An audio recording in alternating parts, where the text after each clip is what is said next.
Hi everybody, Miro from Park Bench Plainfield here. Thank you for joining me today and welcome to your community website where we feature and share the stories of business professionals who live, work, or play in the Plainfield area.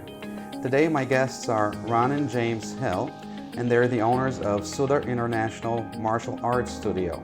I hope that you enjoy their story and find it interesting.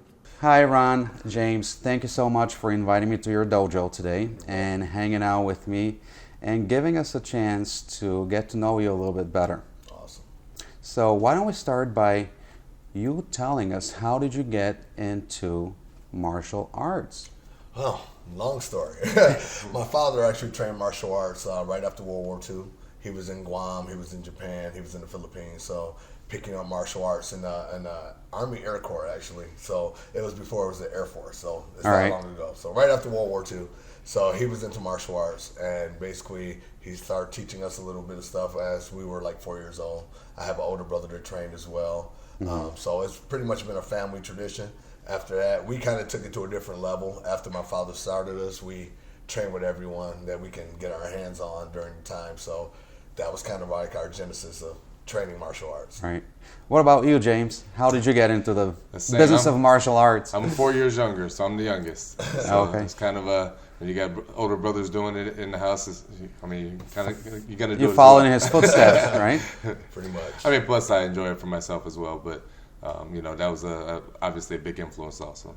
And how long have you guys had your dojo? When did you start your martial arts business? Oh, well, we started well over 20 years. As a physical location for about 20 years, going on 20 years. Yeah, 2000. But we've had a professional dojo probably for, I want to say 23 years, 24 years, somewhere in there. But as a standalone for over about 20 years. All right, great. What are the major services that you provide when you say, obviously you care about teaching others? Yes. Right? Can you share with whoever might be watching whom you've been teaching, their success stories? Sure. Anything you want to share? Well, my brother and I have coached 7 U.S. national teams between the two of us.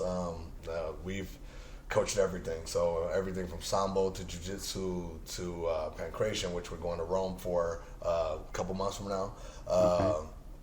What else am I missing? Grappling. Pretty much everything. Russian hand-to-hand, Rukapashnaboy. Mixed martial arts. Mixed martial arts. So a lot of things. So we've had probably about close to 30 U.S. national team members come out of our gym that we've trained personally that actually earned spots to the U.S. national team. So having like the normal housewife or the normal college student or something come from starting as a beginner to becoming like a national champion, and some of them a world champion, is a big deal.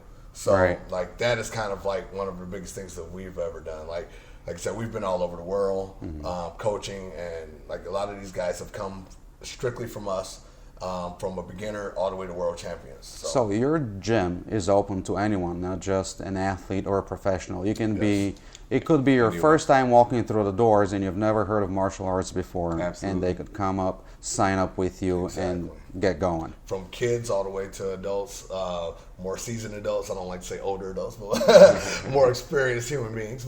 But we have students in the gym that are in their 50s. We've had students older than that. It's for everyone. Right. Some people just decide to choose that path of being an athlete and going, different world competitions and things like that. But really, our whole goal is to make better people through martial arts. Okay. What have been some of your greatest challenges? You've been doing this for a long time. Long time. So what are some of the challenges that you guys are running into? Well, business in general is always a challenge. So for us, we didn't grow up with a whole lot financially.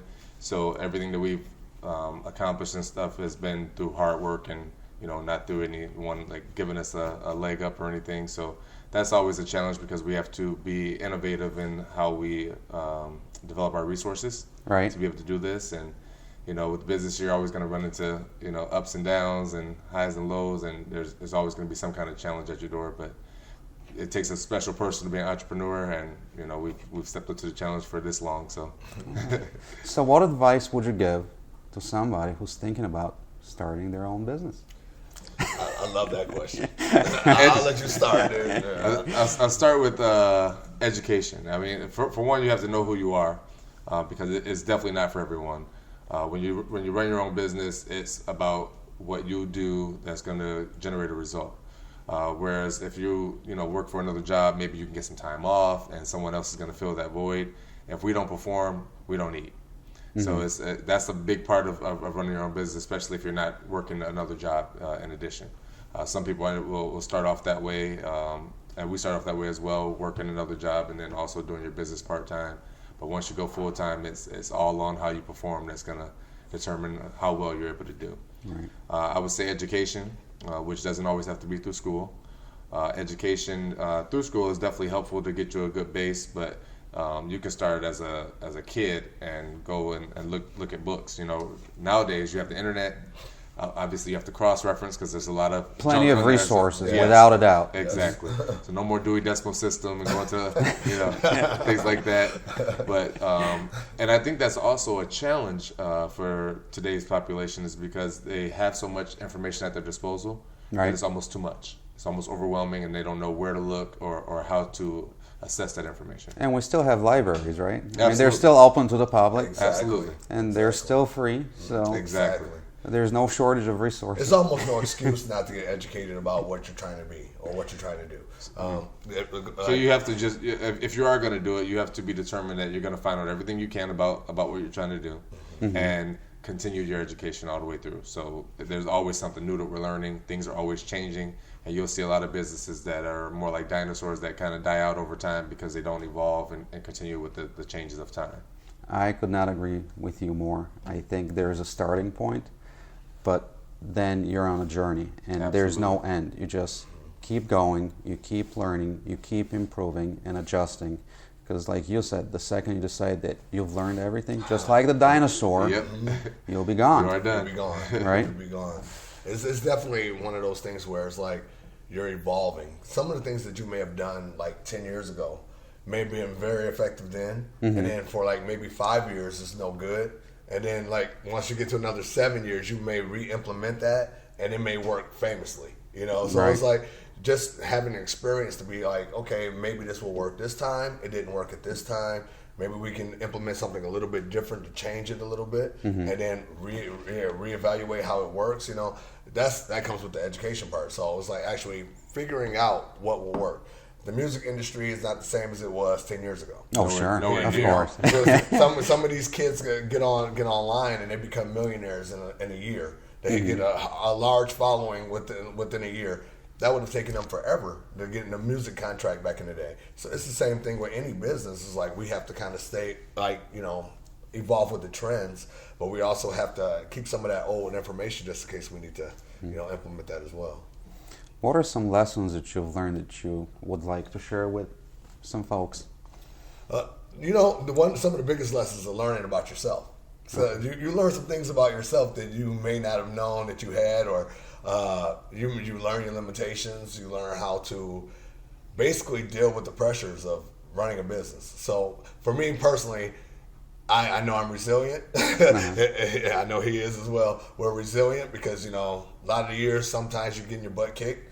And some days you got to step up and go, okay, put your big boy britches on and, and get back in the game. So, you learn about your commitment level. Like we always say, if you're going to be an entrepreneur, you have to be married to it. It can't be a mistress. You have to be married to it. You actually have to really put that commitment in, because there's going to be days where you're not going to get along with what you want to do. Running a business is an acquired taste. There's plenty of reasons to stop, but you have to be determined that your reason to do it outweighs those. So that's a lot of weight that you have to put on that reason to do it. And for people, if they get to a point where they're not enjoying it anymore, I mean, we only have one life to live, so it might not be the thing for you to continue doing. Know and understand what keeps you going. Absolutely. Speaking of keeping going, you guys have been doing this for a long time. What motivates you? A lot of people get burned out after a few years. You've been doing it for over 20 years. What keeps you going? What motivates you? Martially, I've been doing this for about 40 years, running it as a business for like 20 years. And it's like the martial art part will never end, of course, because I'm a martial artist through and through. We're both martial artists. It's not what we do, it's who we are. So that's always going to be a part of our lives. Businessly, one, well, we got to feed our families. Important. Right. So I think everyone can agree with that. We got to feed our we families. got to feed our families. I do like to eat. Yeah, we like to eat as well. So that's one of the main motivations. Plus, the legacy. Our kids. We want our kids to have a moment where they can look back and go, man, our dads did this. They, and you interview my wife Lisa, and I want them to be like, Mom and Dad were beasts. They work hard. Right. I want that mentality. Even if they never do the businesses that we own, I want them to look at our work ethic and then go, I have to step my game up and take it a level higher than our parents did. Right. And we always encourage them with that. It was like, we're never going to stop trying to go higher and higher and higher, but we want them to be able to accomplish way more than what we've been able to do. Right. And you want to give them a great example and have great role models. Exactly. In the end, it's their choice, but you want to at least pave the path for them The foundation in has case been they laid choose for to go that route. Exactly. What are you guys working on right now when it comes to your business? What are your goals for the next year or so? Well, we have some secret things in the works, but we're going to be some expansion, in the near future. We also own another business which has personal training called Straight Performance, but we also have gear. We have our own line of like martial arts gear, uniforms, a lot of things like that. And we also do personal training with that business, and we do events with that business. So we're constantly innovating and looking at different ways to kind of branch out with things that are very well connected to our core business. So if we, like with our gear company, the gear side of our company, it provides uniforms and everything for our company here. So all our martial arts gear is designed and created by us, and it's our own products. My brother actually does all the design work. So everything that you see in the gym, all the gear, all the clothing, he has designed. So great. And then we, James is a man of many talents. Do what I can. Do what I can. We decided a long time ago to be as self-sufficient as possible. And with that came a lot from our father, because he figured out whatever he needed to figure out to be able to do it. Again, he didn't grow up with a lot either, so you have to figure out ways to make things happen. That's where innovation is created, when you have challenges. Right. If anyone who doesn't have any challenges, you can't rise to anything, because you're just going to stay status quo. Right. Is there anything else that's happening that's cool and exciting that you guys like to share with people? Well, as you mentioned earlier, we're going to Rome in November. And that's for the World Championships for Pancration under United World Wrestling, which is in charge of all the Olympic wrestling. Okay. And then with that, our USA Sports Association is our not-for-profit that is in charge of that. And with that, we run that for the United States. But then my brother's also on the committee for the international committee, as far as the representative for North and South America as well. So we have a lot of development that we're going to be doing. We're getting North and South America more involved with the Pancration internationally as well. Well, it sounds like you guys have your hands full, and you're definitely keeping busy. Oh, yes. So I want to thank you one more time for inviting me to your dojo today and sharing your story with me and hanging out and really giving me a sneak peek into your world. And folks, for those of you out there who would like to find out more about Ron and James, all you have to do is scroll down to the bottom of the page and you'll see all the different ways that you can connect with them. And for those folks who would actually like to get a chance to share their story on this website, all you have to do is go to www.parkbench.com/Plainfield, click on the request interview icon, and we'll take it from there. Thanks for joining in, everyone. See you next